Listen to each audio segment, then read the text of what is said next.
Am I audible now? Yes, perfect. Yeah. Good evening, everybody. Welcome to today's evening webinar series on Teri Arogya. Today we have yet another interesting topic, and very close to our heart is issues related to mental health. And we're all mental health professionals, so we keep trying hard. Today's burning topic and discussions will be on insurance and related issues with persons with mental illness. When I'm talking about rights of persons with mental illness, our own rights as professionals and practitioners also is eroded. My recent experience has been with the one with pandemic. I was trying to get an insurance for all my faculty and staff at my hospital. The insurance provider refused to give me insurance because I'm a healthcare provider. They said you're at high risk, and they had no insurance for us. So this is the fate of practitioners, the warrior in a COVID time, trying to get insurance for his staff. So imagine the plight of somebody with problems with mental illness, and their rights have always been eroded, and very little is talked about it.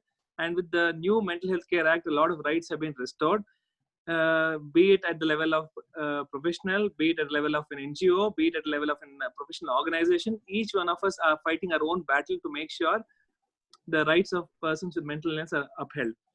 On this background, we thought we should discuss about an important issue like insurance.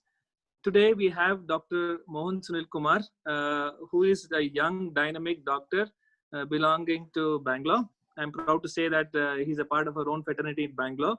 He's a graduate from NIMHANS, and he's also been the recipient of the prestigious Ramachandra N. Murthy Foundation Fellowship. He's also held various positions at Indian Psychiatric Society, Indian Association of Private Psychiatry. Right now, he is the Honorary Secretary of IAPP Karnataka chapter. He's also the founder and director of Augmenta Health Private Limited. He also holds very important positions in prestigious national and international associations. He is the creator of Helpy, India's first online suicide gatekeeper training program. His special interests have always been public mental health, neuroeconomics, and use of technology in mental health space. His philosophy in life has always been, we live only once, and he's actually a person who lives by his words, and he's always been a keen learner and ever willing to share his knowledge, whatever he acquires. And today we have Dr. Mohan Sunil Kumar moderating this very important session. Welcome, Dr. Mohan Sunil Kumar. Thank you, sir. Thank you, Dr. Mahesh. And over to you to introduce today's topic and to take the session forwards. Sure, thanks. We have a challenging topic. I thought we'll make it colorful, at least in the beginning, to look at it. We are going to talk about insurance and mental health, and why did Mahesh and Harvishankar come up with this important topic, which is not discussed so commonly in academic forums generally. The reason is because we all in mental health know it's just not about prescriptions, medicines, and those. We know we have to deal with a lot of realities of life, like Mahesh mentioned about how health insurances are generally itself not provided to the people who might actually really need it. So that's the reality of the world. So let us see how we will go ahead and kind of learn together about this whole concept of insurance and mental health. Now we have two extraordinary speakers, and I think I'll keep it very brief. Dr. Naveen Kumar C is actually a professor from NIMHANS, and he heads the community psychiatry unit. Is a consultant in NIMHANS for disaster management, forensic psychiatry, telemedicine, non-invasive brainstem. In simple terms, what I would like to say is he deals right from community to biology in one stretch. So he is actually on the ground working day in and day out at research level, at academic level, at clinical level, dealing with these people and talking to them. And since he also is part of the community psychiatry and free legal aid, he does understand a lot of complex challenges people come up and talk to them. So I am sure we are going to learn a lot from his experiences when he's going to talk about. The other speaker we have doesn't need any introduction because he is an illuminate in, of course, Indian and international standards of psychiatry. So Dr. G. Prasad Rao, we welcome you, sir, for this session. He, of course, is a director at Asha Hospital. He heads the division of schizophrenia and psychopharmacology. He's the current president of Indian Association of Private Psychiatry. He has been a past president of IPS. I don't think there is many associations which have not been headed by him at some point of time or the other.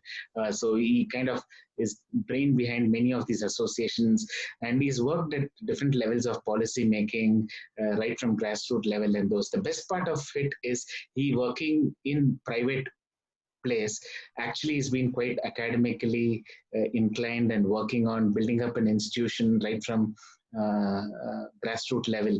And since he comes up with the private psychiatry background, what also gives a chance is he sees things which is very different from what Dr. Naveen might be seeing from a central institution point. So I think it's a great lineup we have. Two people who work in two different places, who have their own experiences.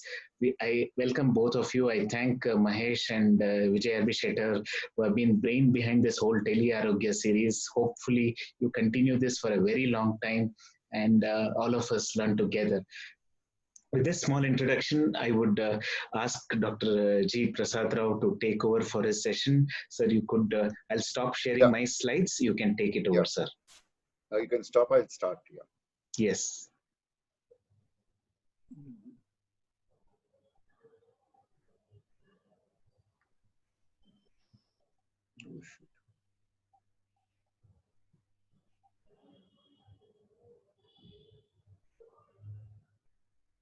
Am I there?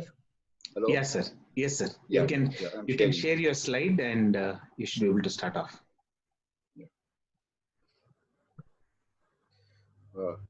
Thank you, Sunil, Mohan Sunil, for a wonderful introduction into the topic. I think I'm particularly grateful to each one of you, Mohan, for the kind words. And today, I would start with saying that I have no conflicts of interest to declare for this topic for all of you. I start with salutations and thanks to Tele Arogya for really a bold initiative, and really in a true academic way, we are actually working. To Sunil Kumar, who I'm sure would anchor the show very well and take up all the questions and difficulties and distribute them quite well. Thank you, Sunil Kumar. To my dear friend, Professor C. Naveen Kumar, as already told by Sunil, I think Naveen is going to have definitely a kind of a perspective which is probably from an academic institute, the largest institute in this country and probably this part of the world. And thank you very much. Then I would also thank the energetic trio, Mahesh Gowda, Jagdish, and the silent effective coordinator, Vijay, who keeps silently sending messages. And finally, I welcome all the ever enthusiastic delegates who have come here. I think I'll tell a small story. And this is a story which is way back in 2016. As you can see in this slide, this is one of my most memorable day in my life. And as you can see in this photo, we have currently about 4 past and current presidents of Indian Psychiatric Society. At that time, I was the president of the Indian Psychiatric Society. And you can see me and my dear young friend, Gautam Saha, who was honorary secretary at that time. Sir, just a second. I hope you have put the share screen, because I'm not sure whether others are able to see the slide. No, I kept share screen on. Shall I go back and find it? Just do it once more, sir. I'll do it once more, Just give me a second, please. I put a share screen only, but I'll again go back here.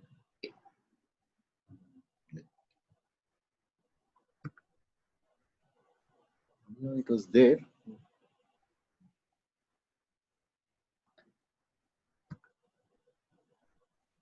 So it'll ask which program you want to share. Now is it shared?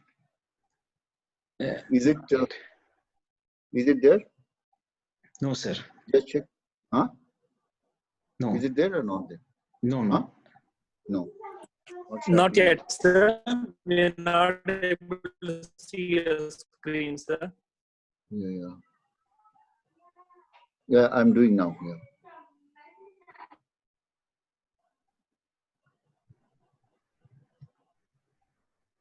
Now? Yes. Yeah, it is coming.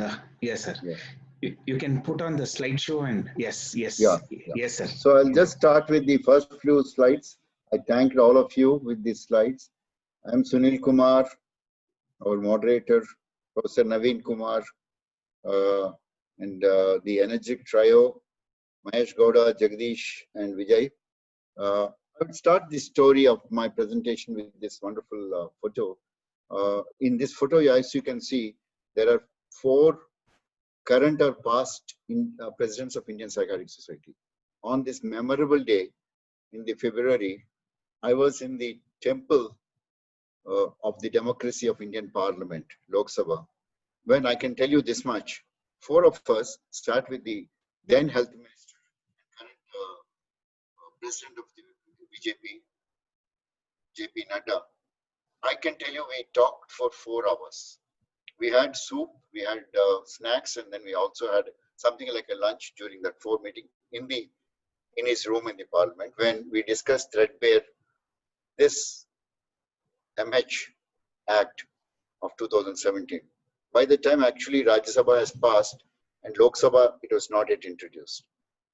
Nadda, I think the topic of today, when I specifically issued that we were fighting for the insurance, then he said, doctor, that one point I can assure you. I can't assure you a lot of things because that's already there in the Act. So with that brief history, and here you can see right extreme is the a member of Parliament who was for the mental health. So we had this during the Parliament. Then most of you know MHCA, the Mental Health Care Act 2017 has become kind of, and the most important provision, apart from a lot of other things, which took care of the rights of the human beings of mentally ill, the important provision is inclusion of insurance coverage to all mentally ill. Mind you, this is really a path changing one. And we did work with the ministry and the other social welfare ministry for quite some time before this act come. This is a landmark moment according to me, and an opportune time in which India is looking for a universal health coverage to all its citizens. Of course, some of you might argue that India was a signatory for the United Nations Conventions. So this is one of the acts, but for a detailed startup of a health insurance, that is a starting point. What is that I'm going to cover in this small story of mine in today's webinar? I would very briefly touch upon what is health insurance in this country. Of course, broadly in the world, but in this country. What is the mental health insurance? I already had started with the story. And what is the little data we have about that regarding the usage of mental health insurance prior to this, and what is going to be the challenges? I'm sure most of you know this, but I would start with the story. In our health services across this country, who pays for what? And sadly, in this country, both government sectors, state and central, people reaching them, this data is way back in 2012 and 13, but what it's shown, because we don't have much data subsequently in a very formal fashion, about roughly 20 to 25% of the population of this country reach out to the government sector, state and central. Then comes, and this obviously involves the government teaching academics, the PHCs, the district hospitals, and varieties of Arogya Sevas across the states, which includes Karnataka. Down south, we have many Arogya Sevas covered for the poor people. So this is one part of the services. But I am proud to say that 75 to 80% of the health services we pay for ourselves. That is, individual pays for ourselves. And where do they get? Starting from your private clinic, from your nursing homes, from your corporate hospitals, whatever might be the definition, 75 to 80% of patients, populations, the Indian populations, actually take from the private sector. There is a small, I'm not getting the percentage, people where some newer introductions were PPP model hospitals, very few. My friend Venu Jawar has done that in the Uttar Pradesh. Some services are being delivered. A few NGOs, which I would always respect them for their services in mental health, and other small areas. In private centers, obviously we pay. So majority of the individuals pay by themselves, and I would say about 75% of them. Among this, a small percentage is paid by insurance. Now, this I'm not at all hesitant to add that there are group insurances across the companies, multinationals or whatever, or group insurance which pays for the health also come under this group where they pay for themselves.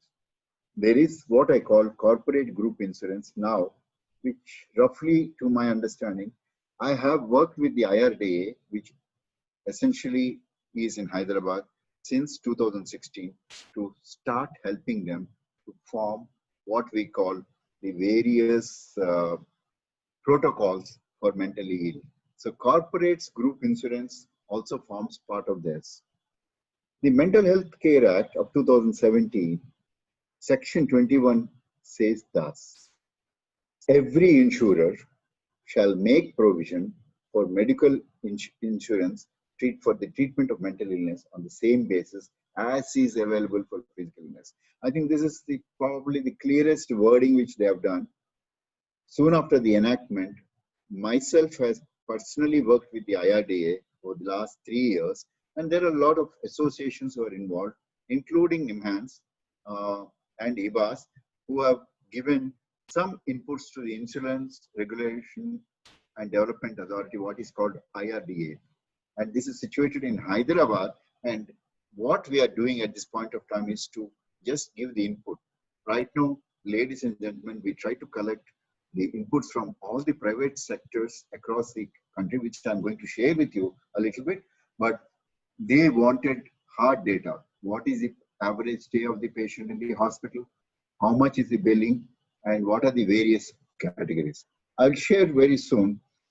Now, IRDA soon, under whose purview this insurance providers will come, started asking and building up, you can say, the psychiatric illnesses under the ambit of medical insurance. And this is one thing which is being done, not complete, but being done. So insurance can be public and private, and I'm soon going to tell you there are two varieties in the sense. The public insurance are the ones which are partly owned by the, mostly owned by the government, and the private insurances are private insurances which work. Now, I would also might qualify here, in the public insurance, there are also, as you can see here, the health insurance. What is the basic definition of health insurance? The simplest term, it's a contract between an individual or a group of people to purchase an advanced health coverage by paying a premium. And most of you know, typically all health insurances are covered for, we need to pay our premium for once a year, and it is covered for a year now. And if you miss a premium, again, there are a lot of rules within it as we go further. Based on the type of insurance planning, usually the insured is either required to pay for the health insurance, and sometimes, and as I'm going to show, even government is paying some part of the premium, or there are some group. What has gradually changed over the last 2-3 decades, especially, is though we pay the premium, the expenses are directly borne by the insurance.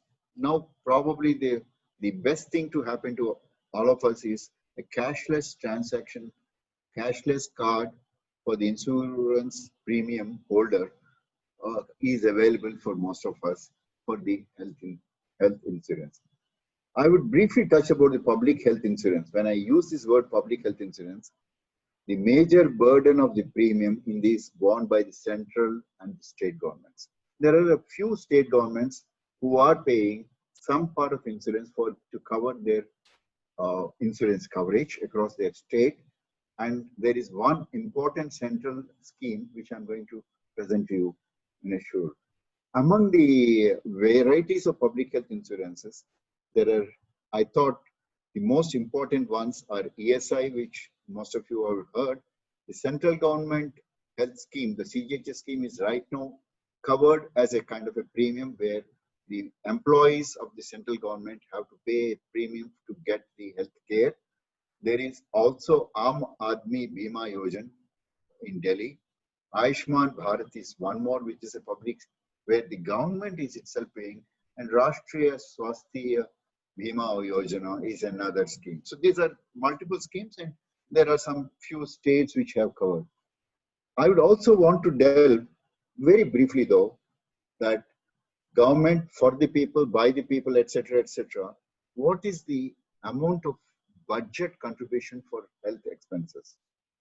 While 71% of the total is contributed to the individual households through out-of-the-pocket expenditure, as I told you already, according to the World Bank report published way back in 2012, I didn't have any other authentic one, which said that for the 1.3 billion people, only 44% have a kind of a health insurance policy, and 2% of the budget, not exceeding 2% of budget at any point of time in the last decade, was spent for the health. That's abysmally small. But when you come to the United States of America, probably I took that as a model because they have this health insurance scheme, and I'm also going to tell you the shortcomings within that which is identified.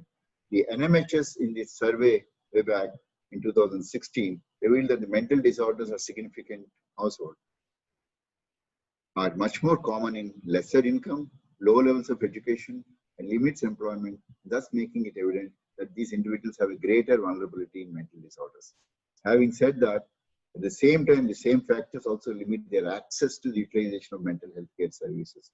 So, not unlike our country, even in the United States, low levels of education and so-called backwardness leads to difficulties there. Issues of mental health insurance in India. I would start, the most important thing is, unlike physical illness, I'm sure most of you know, mental illnesses does not have an assured way of the way to calculate the disease-based, illness-based calibrations. We are trying to work with IRDA right now. We means the IAPP, IPS, and a lot of other organizations are trying to work whenever, and sometimes pro. And here I would also appreciate lot of carers of our mentally ill patients are part of this, who are supporting and putting, you can say, from their carers' point of view, what is important.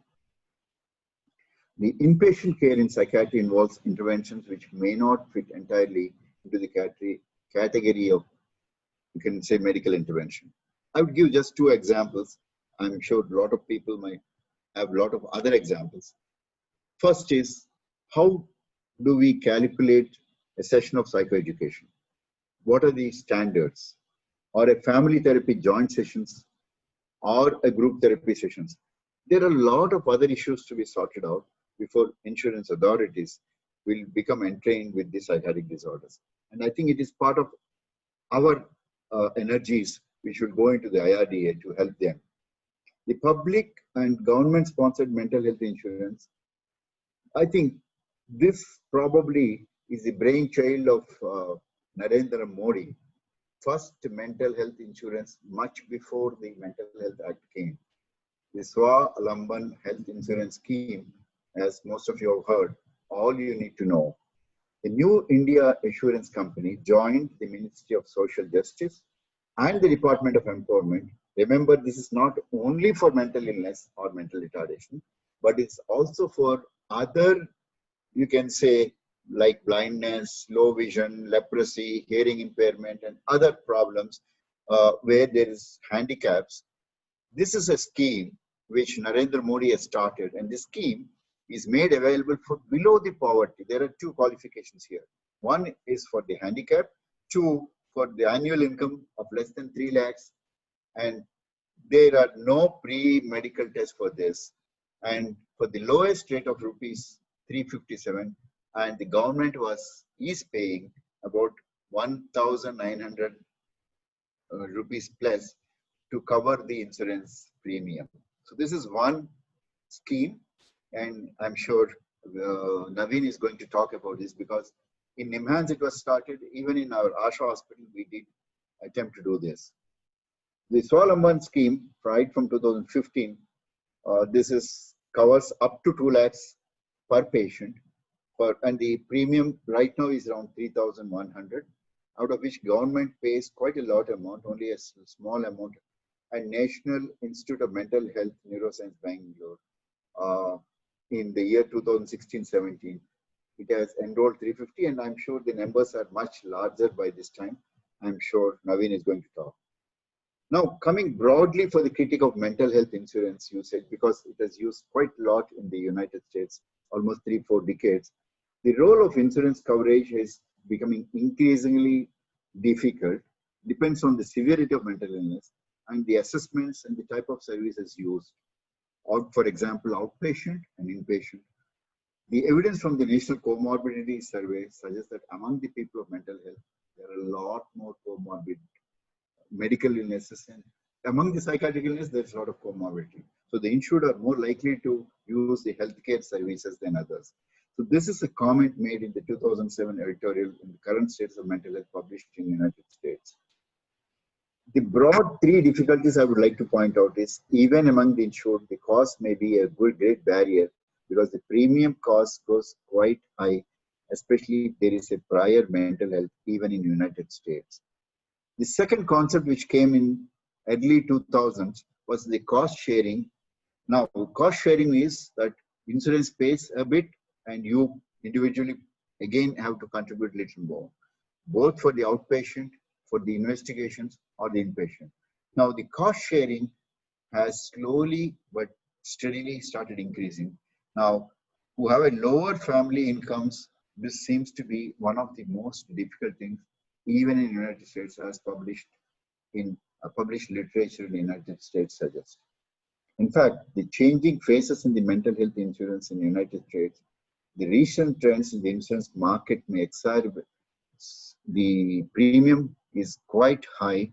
Overall, there has been a drop in the employer-sponsored. Even in the United States, the premium is paid by the employer for the employee for the health services, and the ratio is slowly changing with an increasing amount being shared by the employee. So the data between 1999 and 2009 shows that there is a decline from 59% to 56% in the employer-sponsored coverage, which is that means 44% is being paid by the employee. So, and a slowly declined from 69% to 61%. So this is world over trend, a change where we are paying much more individually.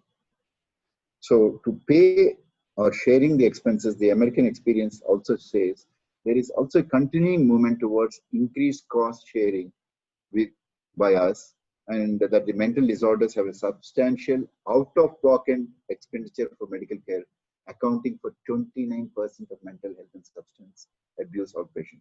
Roughly 1/4 is being used for this. And approximately 14% of working age patients with a disorder have an out-of-pocket expenditure exceeding 20% of the family income annually. That's a huge burden, mind you.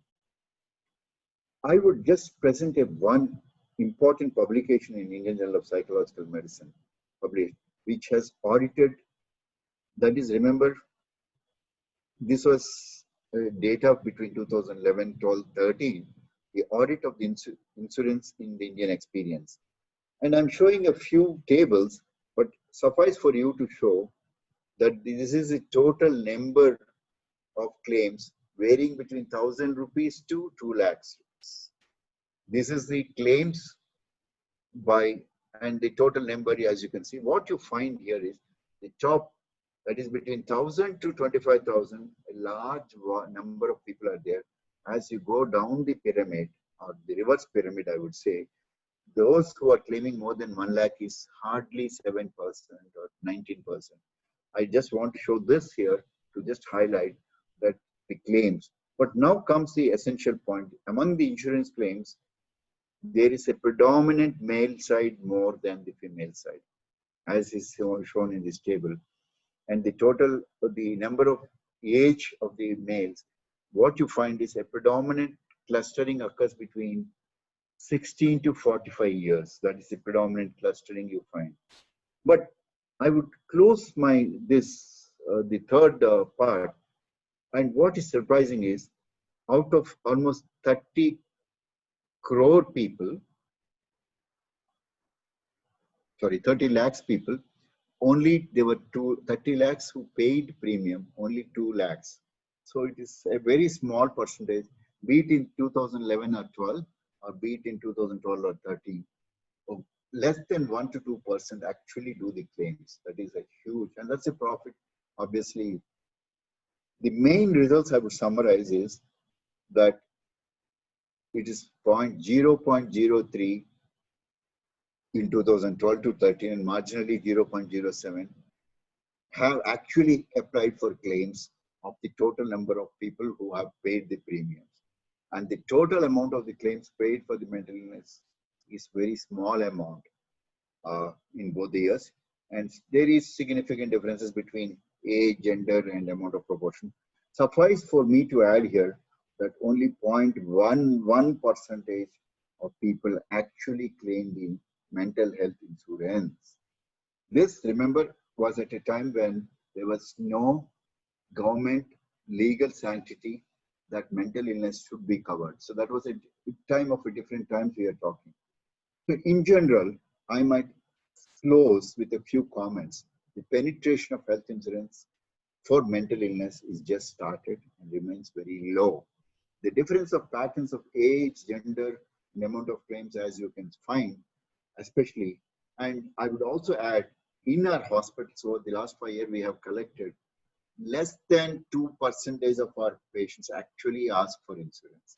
That's a very small percentage. So people asking for claiming for insurance over the last 5 years, I'm talking, in Asha Hospital is less than 2%. So this is the data which we have from our hospital. And when I try to talk with my colleagues across wherever the large psychiatric hospital, the proportion doesn't seem to change quite a bit, not more than 2%. What is the way forward? I think the way forward is, it is our responsibility, our duty to form varieties of accepted, meaningful treatment protocols in private practice and help this data to be given to IRDA. And IRDA is very ready to accept a lot of our proposals. Keep adding the various disorders. Right now, we have submitted for acute psychosis. We have submitted for depression. We did submit for alcohol de-addiction. So these are the 3 things we have submitted. We are still continuing the process. The various therapy strategies, both outpatient and inpatient, and protocols for them need to be given to IRDA, because IRDA is the authority. And once they get it, they can distribute it among the people. Need to have better protocols for outpatient services. And working with patient activist group, I think is a need. We need to work with patient activist group at this point of time. Work, work, and work. I think there's a lot of things we need to do. And ladies and gentlemen, that's my 20 minutes. Thank you for my patient listening. Sir, you can stop sharing. Yeah, I'm stop sharing. Yes, sir. Thank you. Thanks. Thank you, Dr. Prasad Rao, to actually give an overview of what's been happening with the industry in terms of IRDA and policy changes and those, and also highlighting how small baby steps have been taken by the government at various levels and those. See, I think something which we always miss is the small steps which are taken, because we always have a big list to crib, but we don't look at the small positive steps which have been taken, even though they are small and positive steps. So thanks for highlighting those points. And also something interestingly you highlighted was the fact that physical illness is equal to mental illness is what the Mental Health Care Act says and finishes it off, but IRDA wants more concrete calculation systems and those. So maybe we'll take it up after Dr. Naveen speaks about some of these confusions and challenges in mental health. We'll go ahead with the next presentation from Dr. Naveen Kumar. And again, of course, he's been hands-on working with a lot of community level discussions and kind of doing deliverables at this level. So over to you, sir, and hope we all learn a lot from you too. Yes, sir. I'm Mohan. Yeah. Visible now? It is visible, yes, sir. You can make it full slide and you can go ahead talking, sir. Yeah. Okay, so first of all, I'd like to thank you as well as Mahesh and Vijay for having me in this very nice webinar, I should say. And I thank all the delegates also to have participated in this. So a couple of more comments. One is that as Dr. Prasad Rao rightly said, I come from a public institution.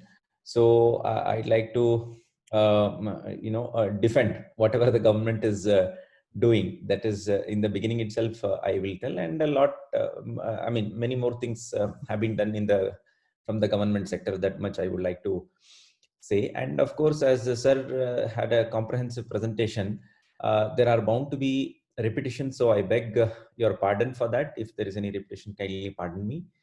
And I'd also like to talk about a bit more detail of Ayushman Bharat scheme. NIMHANS had a very large role in rolling out that scheme, particularly in fixing up rates for mental illness, So I'll be talking about that as well. And of course, the Swawalamban thing also, we have had some experience. My colleague, Dr. Harish Angotu, is already here. So he's part of the psychiatric rehab services, and a lot of work we've had done in that Swawalamban scheme also.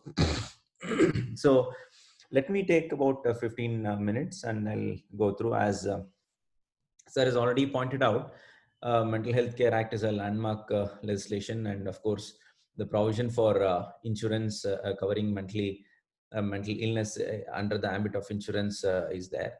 Also, one should be aware that India is looking for what is known as universal health coverage. Being part of the Sustained Development Goals program,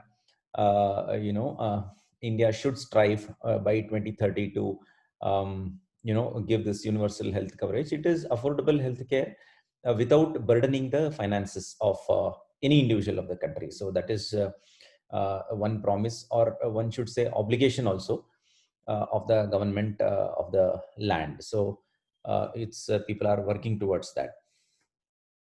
So another important aspect is to know the difference between health assurance and health insurance. Like insurance is just limited to cover expenses incurred during the clinical care and nothing more. In India, predominantly it is for a couple of insurances, like for example, Swawalamban people were mentioning. So that outpatient care also was included.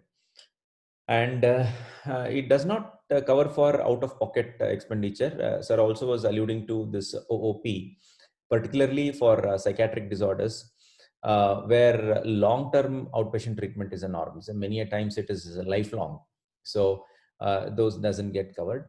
Health assurance is much larger term. I mean, it's much more than insurance, and it also covers preventive and promotive aspects of health. Also touches upon many related sectors which are not related to health at all, like every other sector which is actually related and has a bearing on the health, is actually covered with the term health assurance, like social welfare, environment, poverty, etc., etc. So, and as regards insurance in health, it actually focuses on advanced illnesses, and that too for medical care. And of course, the primary care is neglected in India, for various reasons. Also, sir was alluding to about public and private insurance.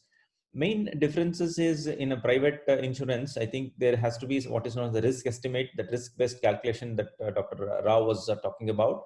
And of course, there is this what is known as the premium payment. Publicly funded health insurances, actually, it comes from the funds from the taxes and no or very, very less premiums. And of course, tax exemptions are there. And when you, I mean, when one studies the impact of having made provisions for the health insurance, what happens to the health outcomes? Ultimately, health outcomes do matter for at the individual level as well as the community level. So the evidence is limited. Of course, it reduces expenses and it improves the utilization of health services. But as regards the impact on health outcomes, unfortunately, the results are mixed. Of course, all this is Western data. India, I mean, this is one area which does not have any research at all. I mean, of course, it is just starting now, but impact on health outcomes of the insurance things, and I mean that somebody will have to take it up and do a lot of work on that. Now, as regards Indian scenario, up to 30% of the families are deficient finances. Those are the main barriers for them to seek healthcare. And so, to be more specific, the expenses covered from the government is 20%, and out-of-pocket expenditure is 80% on health-related matters in India. So, health insurance, another important point is they generally do not cover for pre-existing conditions. Even if they do, the premiums will be very, very high, and most of them will not be able to afford. So that is another point I'd like to make. Now, a few points, because it's a related term, I did not want to miss it. What is known as the universal health coverage.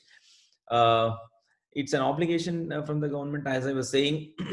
It essentially means that every person can use the promotive, preventive, curative, rehabilitative, and palliative health services, which are of sufficient need and of sufficient quality, also while ensuring that the person do not expose to financial burden. Hopes of better financial and health protection, but it's a very, very tall order for a nation of 130 crores. But India being the signatory, there's no other way out. And in a way, it is a kind of a binding. And governments, both state as well as central, will have to strive to achieve this in one way or the other. Now, as Dr. Rao was pointing out, the OOP, as assessed by the National Mental Health Survey, which was again coordinated by NIMHANS, the OOP, the out-of-pocket expenditure per month goes up to 1,500 rupees a month. I mean, it's a huge thing for a person from the lower socioeconomic strata. And of course, chronic, lifelong, and disabling problems, and hugely burdensome. And covering mental illness under insurance will contribute towards reducing this gap. But there is no assured way of risk-based calculation, as Dr. Rao was again and again pointing out.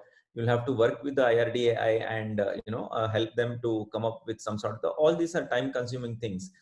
So initially, for the first 4 or 5 or 10 years, they would allow to companies to fix up premiums before some kind of regulations can come, because absolutely there is no clarity now, and I think it will take its own sweet time. And as Sir was saying, many of the interventions may not fit into the medical interventions, and these issues need to be sorted out. And as I was talking about the Swavalamban thing, Sir has alluded to in his presentation. But some of the important things, I personally felt that Swavalamban was a very good scheme for persons with disabilities, but they had excluded substance use and deliberate self-harm, if I am not wrong. And also, health insurance policies only for treatments that occur inside clinical establishments. That was another thing which was important with regards to Swavalamban. And the most important thing was pre-existing illness got covered, and OPD treatment also was covered in that. Like up to 3,000 per annum, people could make use of that. by paying very, very less premiums. As sir was pointing out, it was 350 rupees per annum. So what we did is to conduct camps to enroll patients into this. Dr. Sivakumar is my colleague. So he had taken the lead along with Dr. Harish. He's also there in the delegate list today.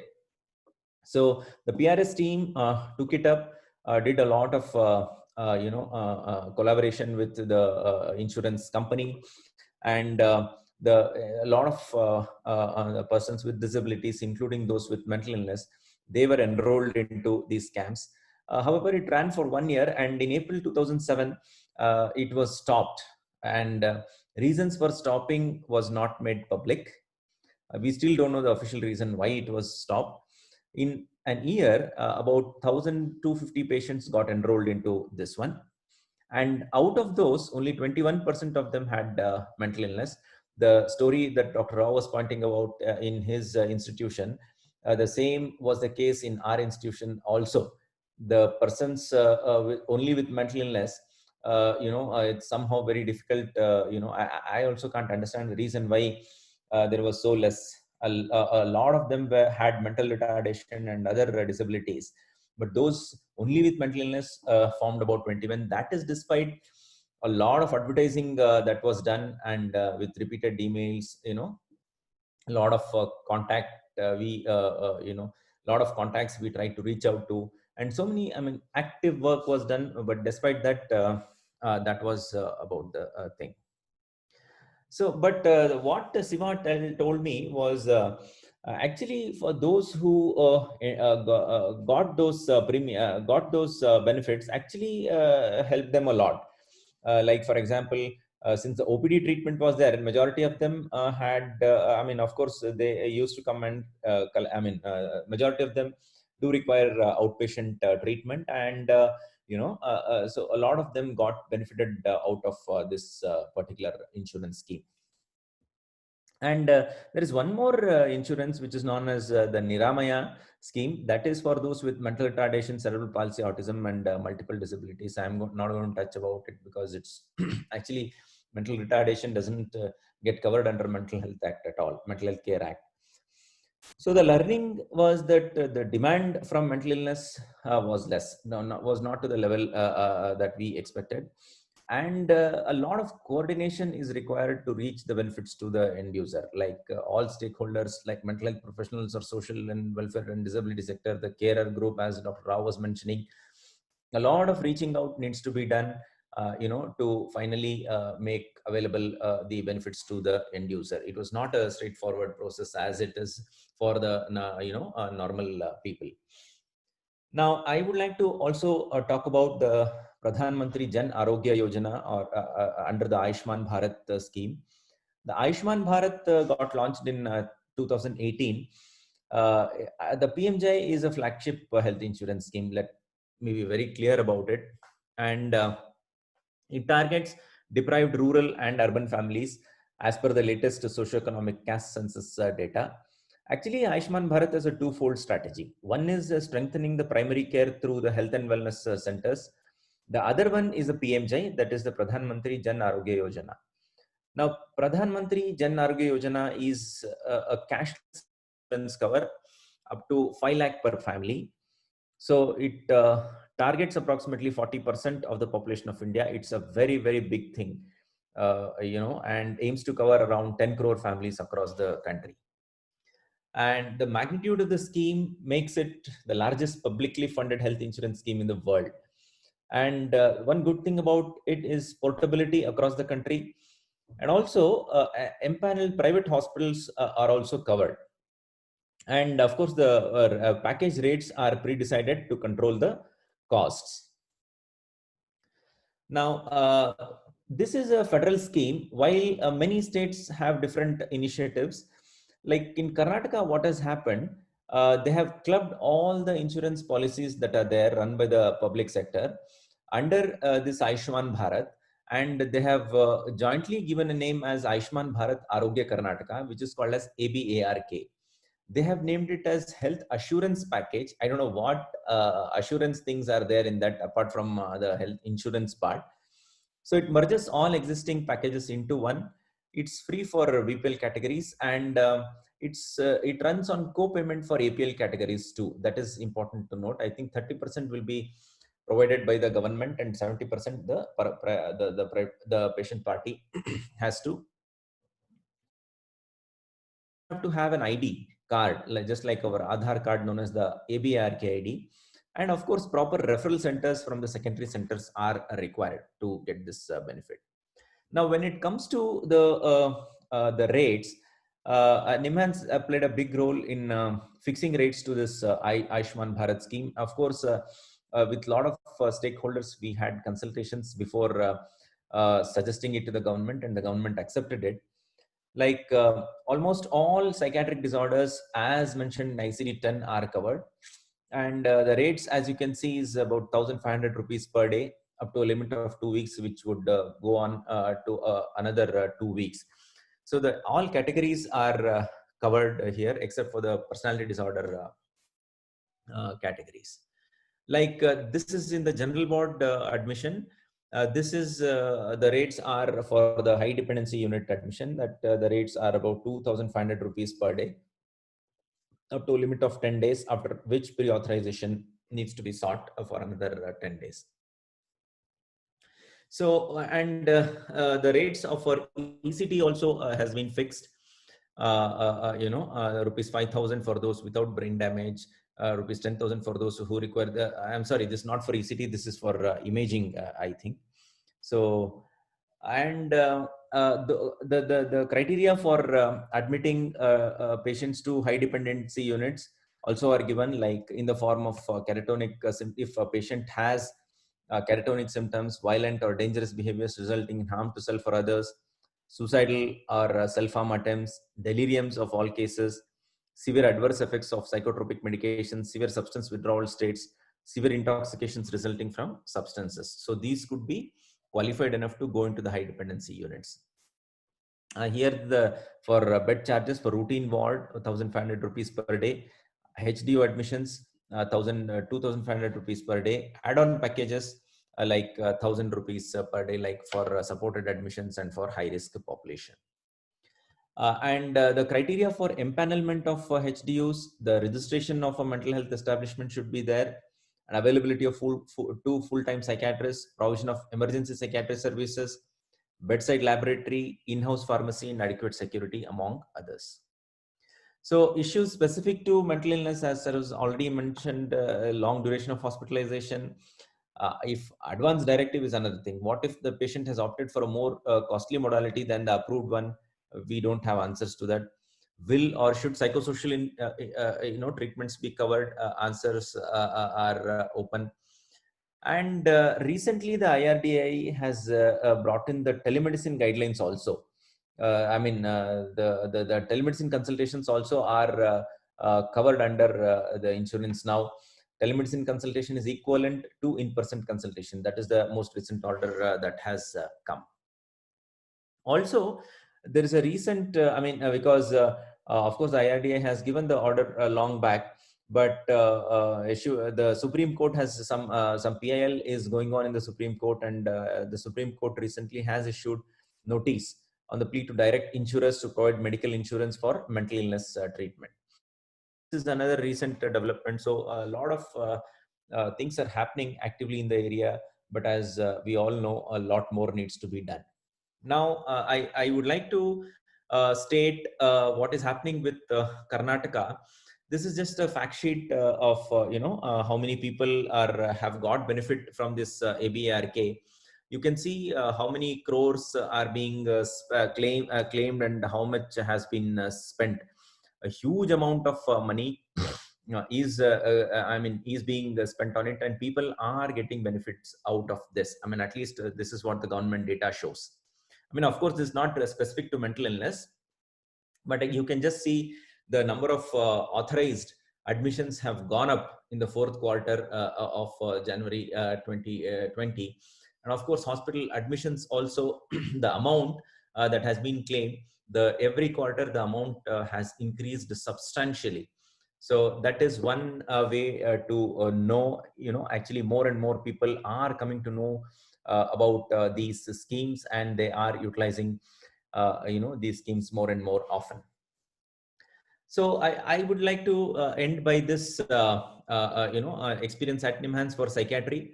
Now, ABRK model is actually working very good because it's applicable for both BPL as well as APL patients.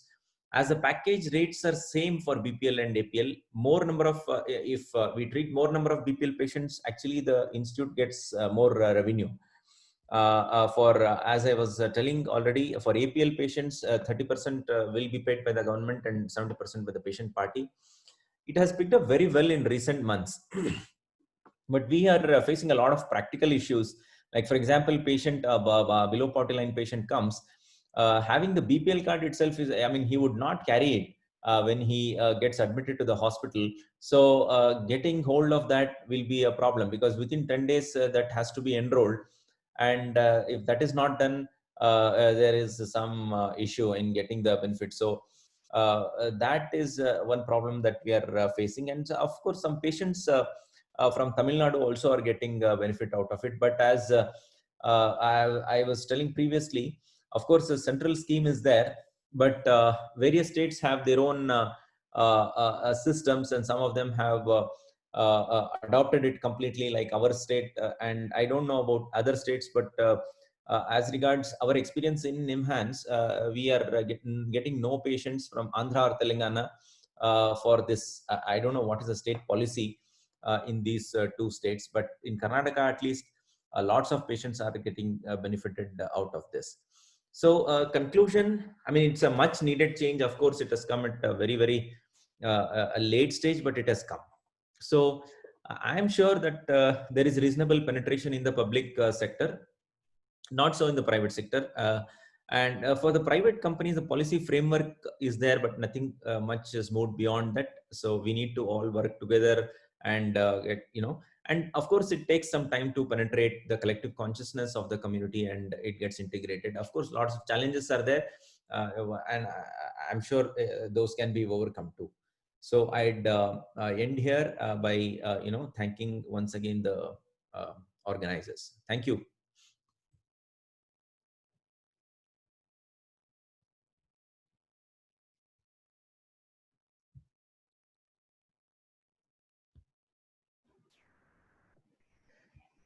Thank you, Dr. Naveen, for this interesting presentation and compilation of what has been actually happening at government level and community outreach. So I think both the speakers have done justice to the kind of presentation in terms of bringing about their own ideas and their own experiences about how things are kind of moving ahead and what are the possible challenges we are facing. The session is obviously also open for other members to ask questions. You can put it up on the chat box, and if time permits, if you raise hand, we'll see whether we can incorporate one or two people to ask questions directly too. To both the people who are working in different sectors, one of the questions which I have as a mental health professional, as well as kind of a person who would like to insure myself for my own mental health is, mental health is equal to physical health is something which we are all talking about. But as a professional, we know we cannot concretely give packages which is being asked by these insurance and those things. So having dealt with many deliberations and those, and I would ask both of you to share 3-4 tips on how we go about objectifying this abstract concept of mental health care. 3-4 things which even as mental health professionals, if we can start doing, so both like Prasad Rao can put across privately, and of course Naveen, who's been involved in fixing up the rates, can go ahead. So Naveen is raising the hand, so go ahead, sir. You could share the first comment. Yeah, I mean, I completely agree with you, Mohan, because it's not an easy thing to objectively define mental illness. Like, for example, cancer is there means cancer is there. There are set guidelines. So we thought a lot about it, and finally we thought that the best way to go about is to follow the international classification standards, which is the most objective of the thing that we have. So which is why we just copied the ICD criteria so that it will reach the maximum people with the least amount of confusion. Otherwise, at least that is the accepted standard throughout the world, and we thought that would be the one most acceptable way and a non-confusing way. And as our experience also goes, since predominantly it is for inpatients, we are not facing much problem at all, in the sense, because most of the admissions do get over within a month, and if you are eligible, we can just put those ICD codes and get the benefits. So that is what I would like to advocate. Otherwise, I don't see any other objective way to quantify this abstract concept called as mental illness. That's my response, Mohan. Okay, sir. Yes, Mohan, sir.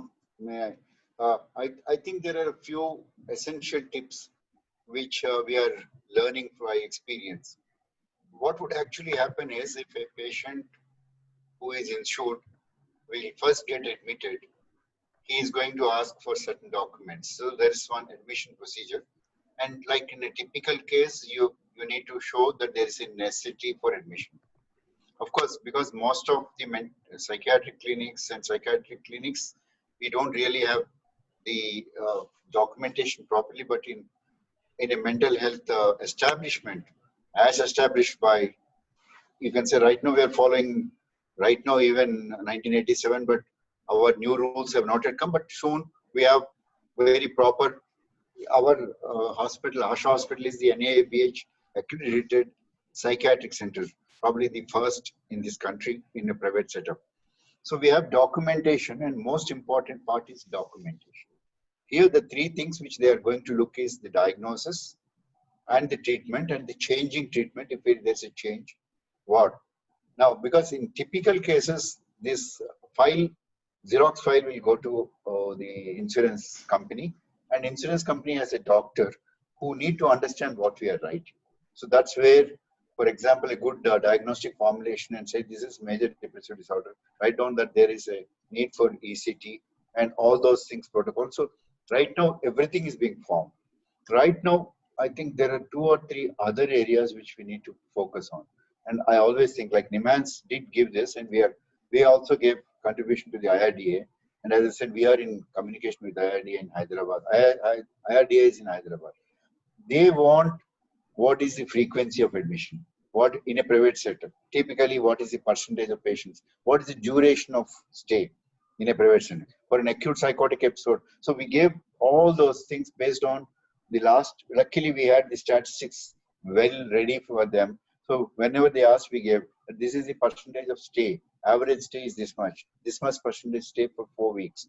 And then, of course, right now we don't really have for rehabilitation as yet in insurance. But so the tips basically is document, and also be in communication. And the third area, which I think which is helping us, obviously, is the carers of the patient, who are the one who are actually paying for the patients right now. As you know, most of our patients, 60 to 80% of our patients, they're paid by the carers. Only 20% paid. This is a statistics which we have from our hospital. Like you go and get admitted for your sake, you're earning member, you pay for your sake, only 20-25, rest is paid by the family member. So this is going to be very important for the patient and the family, especially in regards to the psychiatric things. So these are the few tips, I think. Document, write down why you are giving, and also follow, as you correct, as Naveen has said, follow the ICD or DSM-5, whatever you're diagnosing, you diagnose properly and keep it there. And then I think the standard care for that conditions need to be defined now to the IRDA. Standard care for a major depressive disorder with suicide, major depressive disorder with comorbid. Now we have a large gray area which I didn't want to talk here is the comorbidity, comorbid medical diseases. Remember, most of our patients have a comorbid medical disease. In fact, everyone has some disorder or other, diabetes, hypertension, and so all these things document. And in insurance, when you document hypertension, it has to be repeatedly documented. Okay. It's not. So with both of your inputs, it looks like some interesting points are here. Like one is if we really see even physical health issues, till about recent few years back, only inpatient care was covered significantly by most of the insurances. So it is now the insurances cover other outpatient care and all. So the first question doctors would ask is, are you willing to get admitted? Then only the insurance discussions would happen. Till about recently. So mental health is far away. And as Dr. Naveen pointed out, people who might get benefit out of mental health insurance could be the first bunch of people who might get benefits are the people who are possibly getting inpatient admissions and those, because the criteria could be more easily defined and those. If we reach that level consistently, I think that is first step of success. Then the second step of going to the next level could improve. And a very interesting point Dr. Prasad Rao highlighted, which also becomes very important for all of us in a very litigation prone world, is data, documentation, and those for our own safety, and moreover to improvise the effectiveness of care and those. So I think that's something which is coming out from both of these people, because if we don't share data, those people are not going to take any decisions at all. So I think all of us working at different levels, if we maintain some basic data and share that data, it helps at the end of the day to give very good quality care to the community at large. One of the interesting questions which was asked by Santosh Gaud in the chat box was, if the whole basis here is taken is mental illnesses as per MHCA 2017, and he's pointed out that many of them will be taken off that aspect because a lot of them suffer from neurotic, emotional issues, psychological issues, and so many things who are taking help, and they might not by definition come under mental illness and those. So what is the fate of these people is what is asked. So any input, sir? Prasad Rao is First saying a big input no. is that So, no. So for the sake of mental health insurance, the Mental Health Care Act only talks that mental illness should be covered. But when it comes to the broad insurance coverage for mentally ill, this differentiation, this definition need not be there. That's a clarity which we had with IRDA. That is, for example, let us say substance use disorder. Let us say anxiety disorder. Let us say OCD. Very simply, where OCD need not come under the MHCA, but they are covered. They are going to be covered. See, we need to build, as you said, we are right now into the infant steps and baby steps right now. Infancy, we are just crossing. See, it's not even 1 year, few months. We started our issues from 2017-18, though after the act, it took 1 year for us to get into kind of a mode. And Immense, as a leader of our mental health care services in the country, has given this, and we shared. Actually, we also gave our inputs from our side. In fact, one of the good things which we liked from the private sector, from Indian Association also is, we fixed a price which is not a very small price for a ECT also.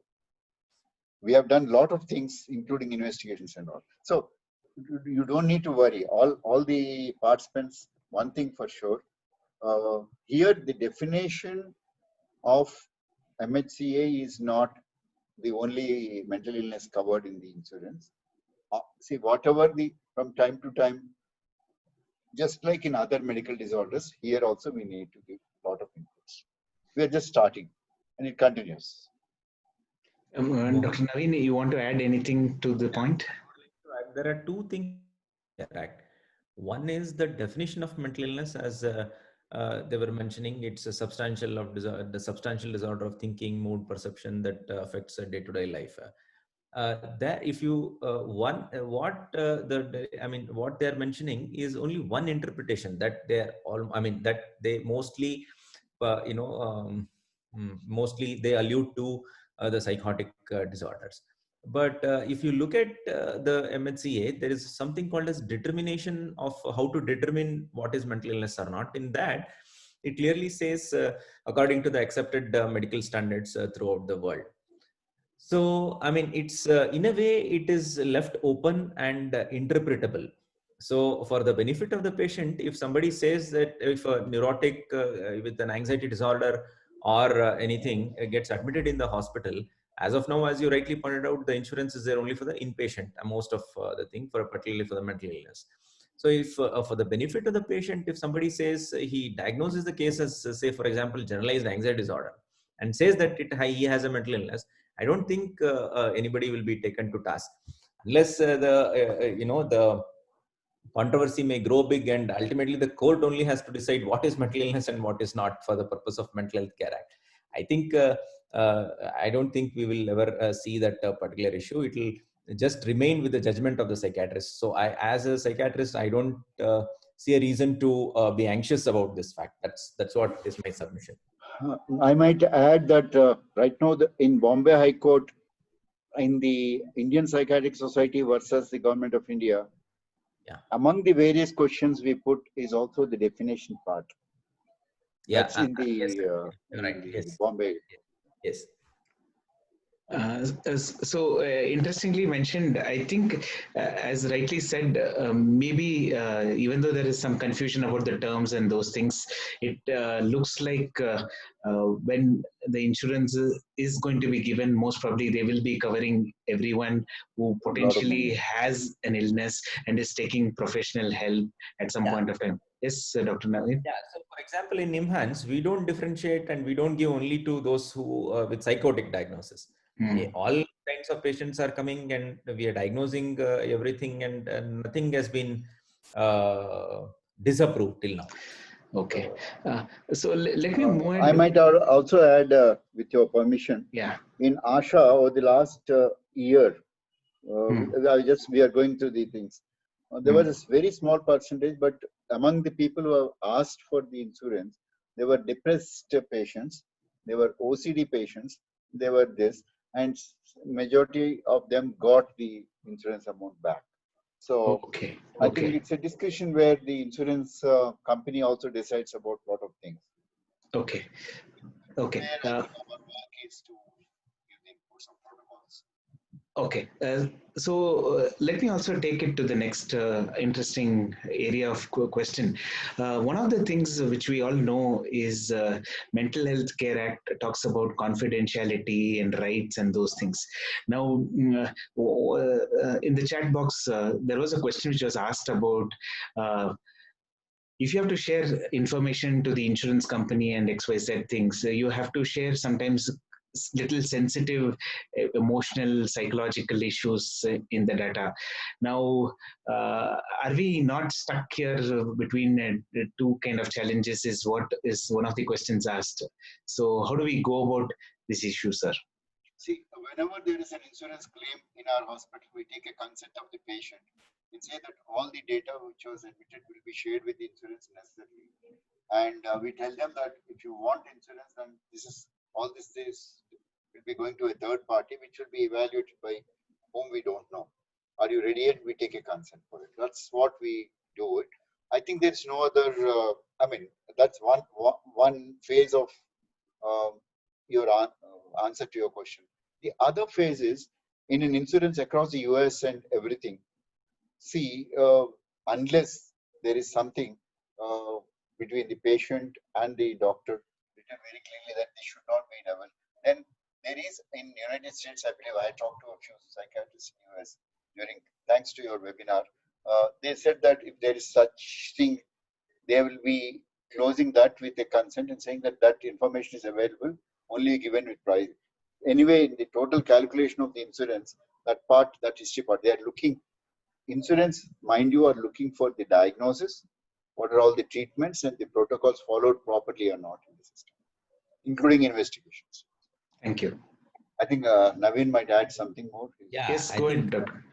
The last point that sir was mentioning, that was what I was also thinking, because insurance companies, why would they want to know all the sensitive and personal details? They would not want to know. What they want to know is whether the illness has been diagnosed currently, what is the name of the illness, and what is the claim, or whatever. So I'm sure that we would have enough resources with us to just disclose what can easily be disclosed, of course, with prior consent. So I don't think there'll be a lot of issues. I don't think so. Yeah. Okay. one of the other questions which was also touched upon is about suicidal behavior, and also people stopping medications and relapse, which is a very common problem, especially in mental health challenges and those. We know insurers, I mean, any insurance company, especially the private company, might be looking at its own financial balance and those things. They are not going to be serving the community at the end of the day. They are actually indirectly also looking at their own safety. So what are the potential challenges, because we'll have some caregivers listening here and those, what are the potential challenges which can come up in terms of relapses and compliance with treatment? Because these are documentations which we might make as a psychiatrist also, because we'll say, okay, stop medicine abruptly, and we might say that's why the breakdown. So any inputs here, sir? Yes, sir. Go ahead, Dr. Naveen. Yeah. So, like issues of non-adherence and non-compliance, I don't think is only specific to psychiatry. I mean, it's probably more common with other chronic medical illnesses, including diabetes or hypertension or whatever. So, whatever is applicable there should be applicable here also. And of course, and I also believe that this is one area in which the advocacy groups should be strongly vocal and put forth views to the IRDA. And of course, whatever is applicable to all other illnesses should be applicable here also. I don't see why psychiatry should be treated differently or should get a raw deal with regards to this. And of course, as of now, and I would also like to share that the Swavalamban scheme, that about 300 odd persons with mental illness, they were availing benefits. Nobody asked them the question, was there any adherence problem or not? For the 1 year, they said they used to come and take benefits for outpatient care as well. So I don't see any reason for that, but a lot of advocacy has to be done in this particular area and put forth very strong views to the IRDA to come up with things. That's my view. I might add just one more to what is already told by Naveen. In the United States, the standard textbook also says what the compliance among schizophrenia is this much, compliance in bipolar is this much, everything. So that is taken as a kind of a regular regularization. What we need, that's what I think our work continues for a long time, is to put everything here clearly. And the other, I think you raised another issue within the question. There is a small other question. Let us say patient didn't take medicine and attempted suicide, and insurance might not. That kind of things, because this is a kind of thing. And now the third input I might give to you is that the psychiatrist most likely will be a doctor who will be helping the insurance, the panel of insurance. It's not the other doctors. That's what I understand from right now. So the only one psychiatrist will be employed. He will be on case-to-case basis or whatever he will be paid. He will just certify whether it is a psychiatric case or not. Right now, what is going on? So ultimately, it's our colleague who is certifying an insurance claim for our patients. In general, I'm talking. So I think what is standard in psychiatry will be covered in insurance. That's what the IRDA generally says. Like IRDA also looks at in a medical, like I think Naveen has put it in. So don't think only psychiatry patients have a poor compliance. Diabetes, it's only 55% who are compliant. Hypertension, around same figure. So we don't need to go into the detail, but I think drug compliance is not a part of a problem for us right now. Yeah, thank you, sir. It's not going to be part of the problem. So, of course, we are coming to the fag end of the day. I'm sure all of us would be kind of tired and hungry too. Kind of before we wind up, because these are topics which we can have a lot of discussion, it is coming very clear that a mental health professional's job is just not going to be prescribing and diagnosing and those. It looks like we have to spearhead this whole implementation process of insurance. And one word which I kind of repeatedly heard from Dr. Prasad Rao was communicate. So, is there any end note you would like to give before we kind of wind up from your side, sir? A few specific points for all of us as mental health professionals in this area. Thank you. I think I would close with one thing. What I'm doing, in Asha Hospital, I run the schizophrenia carer group and dementia carer group, which comes once in fortnight. So all the 4 weeks they'll come. So based on these meetings, each time what I last present was the health insurance, and I'm very proud to say that at least 60% of the people are now educated and they took the insurance. Those who didn't have health insurance at all. Now there are some problems. Like one of the problem is if there is a prior illness, because most of these people are having illness. So there is an increase of premium, but right now it's not a very hugely high right now. But my suggestion is that even in outpatient and inpatient, it's my now standard question as a regular thing. Do you have insurance? Do you have a complete insurance taken in the recent times? Because somebody would say, I've taken in the old, I'm just renewing. So there is probably a small need there to educate that there is a mental illnesses are being covered for you as a right for you. Please ask and demand from your agent whether that is involved in your. You remember there are some small issues. I have one problem in one case only, in which what has happened is he was renewing repeatedly, but there was no adding of this mental illness. Then I took up to the DGM of the company, insurance company, and made him pay for the insurance because they said this is a law, you can't get it away. And the DGM could see it, and he had talked to with somebody in authority in his own office and then agreed for it. So I think all of us, what we can do is, I think, promote health insurance, promote mental health insurance. That would be my slogan. I think we should, as a lifestyle, I think, in your practice, each patient, you tell them that you better take your insurance if you're not taking it. Sure. Naveen, any closing comments you want to make from your side? Yeah. From a public health perspective, I think for the mental illness, most of our patients are BPL category patients, and the awareness is very, very less among them. So that awareness building, it needs to be advertised. I mean, that's the thing that I want to say. And there is also a question about APL category patients. Someone has asked, I'd like to touch upon it. How we would like to, I mean, we have a counter in the OPD wherein we can create the ABARK ID. Once the ID is created, all the other things can happen automatically. So the awareness is still poor among our patients, and that has to be increased. What I would like to say is whatever is there from whatever is offered by the government, that also people may not be aware, particularly the BPL category patients I'm talking about. So those are my closing comments, Mohan.